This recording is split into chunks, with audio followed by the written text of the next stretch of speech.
রয়েছে, যা মন ভরে যায় আমার।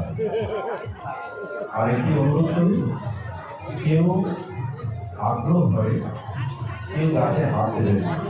বহু যত্নে, বহু পরিশ্রমে, বহু দিনের ফসল আমাদের সামনে তুলে ধরেছে। চাষি বন্ধুরা, তাদেরকে সম্মান করুন, গাছকে ভালোবাসুন। আমরা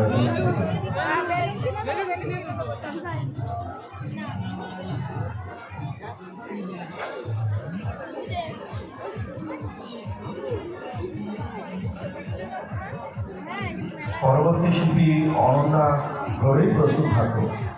অনন্যা ঘরেই তুমি প্রস্তুত থাকবে পরবর্তী সঙ্গীতের জন্য।